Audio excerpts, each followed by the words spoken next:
Industry की crime thriller franchise hit अब तक तो हिट रही है और पॉपुलर भी, और अब नानी स्टारर इसका third part hit the third case जो थिएटर्स में रिलीज हो चुका है। एंड मैंने इसका फर्स्ट पार्ट देखा हुआ था, सेकंड नहीं देखा हुआ था, लेकिन थर्ड पार्ट देखने के बाद मुझे ऐसा फील हुआ कि एज सच कुछ मैंडेट नहीं है अगर आपने पहले दो पार्ट्स नहीं देखे हुए, क्योंकि अगर तीनों में कोई कनेक्शन है ना तो वो स्टोरी कंटिन्यूएशन का नहीं है बल्कि कैमियोस का है, जिसमें आपको HIT का यूनिवर्स देखने के लिए मिलता है। HIT मतलब होमिसाइड इंटरवेंशन टीम, जो सीरियस और कॉम्प्लेक्स क्राइम्स को इन्वेस्टिगेट करने का काम करती है। एक के बाद एक ब्रूटल सीरियल मर्डर्स हो रहे हैं जिसकी इन्वेस्टिगेशन कर रहे हैं HIT ऑफिसर अर्जुन सरकार। लेकिन जिन मर्डर्स से रिलेटेड ही कहानी में एक ऐसा ट्विस्ट आता है जिसे देखने के बाद आप चौंक जाओगे और खुद से यही सवाल करोगे कि क्या सच है और क्या झूठ। बट वहां पे ज्यादा दिमाग मत दौड़ाना, क्योंकि जैसे जैसे पिक्चर आगे बढ़ती है वैसे वैसे layer by layer story unfold होती है और बहुत कुछ शॉकिंग खुलने लगता है। पिक्चर के फर्स्ट हाफ में जिस तरह से क्राइम इन्वेस्टिगेशन दिखाया है वो इस क्राइम थ्रिलर को एंगेजिंग बनाता है, बट आपको कंटिन्यूअस ब्रूटैलिटी और action as compare to other such movies like Marco and Kill कम देखने के लिए मिलता है। पर वो कमी सेकेंड हाफ में पूरी होती दिखती है। क्लाइमैक्स सीक्वेंस में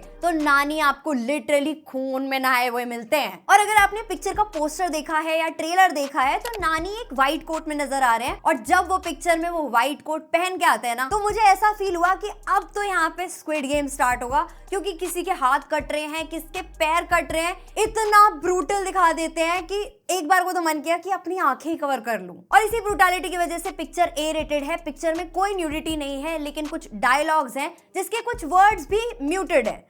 A सर्टिफिकेट भी दिया फिर भी वर्ड्स को म्यूट कर दिया, वो लॉजिक कुछ समझ में नहीं आया। और एनिमल के बाद तो सबका यही चल रहा है कि कौन सबसे ज्यादा ब्रूटल खून खराबा दिखा सकता है, और इसमें भी ऐसे सीन्स हैं जो आप कुछ खाते पीते तो नहीं देख सकते। तो इसलिए मैंने तो थिएटर में कुछ ऑर्डर नहीं किया, क्योंकि एक सीन में इंसान की खोपड़ी को आधा कटा हुआ दिखाया है, ऐसे ऑर्गन्स जिनके नाम भी हम नहीं जानते उनको निकला हुआ दिखाया है। और हो सकता है अगर आपने इस टाइप की मूवीज पहले देखी हो तो आपने इस टाइप के सीन्स भी देखे होंगे। तो ये पिक्चर का हाईलाइट नहीं है, पिक्चर का असली स्टार है नानी का परफॉर्मेंस। ऐसी भोली शक्ल वाले को जब आप इतने कन्विक्शन के साथ इतना ब्रूटल होता देखते हो ना, तब डर और तारीफ एक साथ निकलती है। जिस एटीट्यूड और स्वैग में वो स्क्रीन पे नजर आते हैं, पब्लिक ने जो सीटियां मारी हैं, जो तालियां मारी हैं, भाई पता चलता है कि हाँ पब्लिक उनका ही परफॉर्मेंस देखने के लिए आई है। और उनके सुपर परफॉर्मेंस पे तो जो चिल्लम चिल्ली हुई है वो तो हुई है, लेकिन उसके साथ साथ जब पिक्चर में 2 कैमियोज आते हैं, एक्चुअली 3 कैमियोज आते हैं, तब तो पूरा थिएटर ही पागल हो गया था। तो अगर आप ये मूवी देखने का प्लान कर रहे हो ना तो पिक्चर के एंड तक जरूर रुकना, और वो डिसीजन बनाने के लिए इस वीडियो के एंड तक भी। और अगर आपने नानी की पुरानी मूवीज देखी है ना तो आपको ये चीज पता होगी कि उनका एक यूजुअल चार्म है, लेकिन यहाँ पे वो एक डिफरेंट ही अवतार में नजर आते हैं, एकदम ही रॉ, एकदम ही इंटेंस, और लिटरली वो पूरी मूवी को अपने शोल्डर्स पे कैरी करते हैं। इनफैक्ट पिक्चर में एक ऐसा सीन आता है जब वो ये बोलते हैं, अपने करियर की शुरुआत से ये बात सुनता रहा। इसको देख के लगता है कि उनके टैलेंट को आज तक जिसने भी क्वेश्चन किया है ना वो सबको एक साथ ही जवाब दे रहे हैं। और इसमें उनके साथ लीड में है KGF वाली हीरोइन यानी कि श्रीनिधि शेट्टी, जिनके साथ उनका रोमांटिक लव एंगल है पिक्चर के अंदर। और वो लव एंगल मुझे पिक्चर के अंदर थोड़ा स्ट्रेच फील हुआ, कम हो सकता था, जिससे 2 घंटे 40 मिनट की पिक्चर थोड़ी और छोटी हो सकती थी। और जैसे लव एंगल वाले सीन्स थे, इसके अलावा भी पिक्चर के अंदर थोड़े पेसिंग इश्यूज थे, थोड़े कुछ ऐसे सीन्स भी थे जो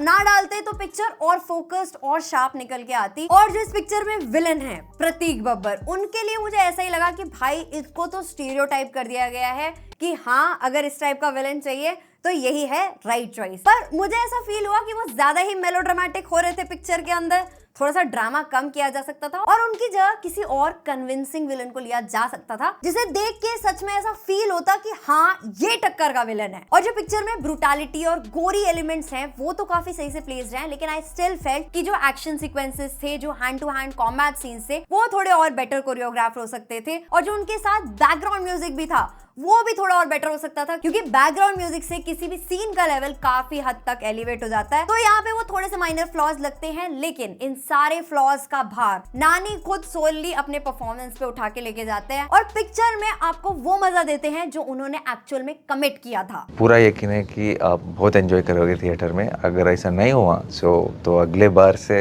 आप मैं जो भी बोलूंगा मुझे आप ट्रस्ट करने की जरूरत नहीं। और एक और चीज जो मुझे पिक्चर के अंदर अच्छी लगी वो ये कि उन्होंने एआई का यूज किया एक ऐसे इमोशनल सीन में जहां पे वो ऑडियंस को लीड कैरेक्टर का इमोशंस कन्वे करना चाहते थे, वो बहुत सही था। उसके अलावा सीजीआई जितनी जगह यूज हुआ है वो भी काफी अच्छा था। बस स्टोरी जो फर्स्ट हाफ में आपको एंगेजिंग रखती है ना, सेकेंड हाफ में थोड़ी सी अंडरवेलमिंग हो जाती है। स्टोरी लेवल पे डेफिनेटली पिक्चर थोड़ी और बेटर हो सकती थी। बाकी यही कहूंगी कि अगर आप नानी के डाई हार्ड फैन हो और अगर आप इस टाइप की ब्रूटल गोरी मूवीज देखते हुए आपको कुछ नहीं होता है, आपके अंदर इतना जिगरा है और आप 18+ हो क्योंकि ए रेटेड है ना मूवी, तो डेफिनेटली देख सकते हो। थिएटर वर्दी है। पब्लिक का साथ जब मिलता है थिएटर में तो पिक्चर और ज्यादा अच्छी लगती है। तो अगर इस वीडियो के बाद कहीं पे भी ऐसा लगता है कि आपका डिसीजन बनने में हेल्प हुई है तो इस वीडियो को लाइक कर सकते हो, और अगर इस टाइप का कंटेंट पसंद आ रहा है तो चैनल को सब्सक्राइब करते जाना। मिलते हैं नेक्स्ट वीडियो में, तब तक के लिए गुड बाय।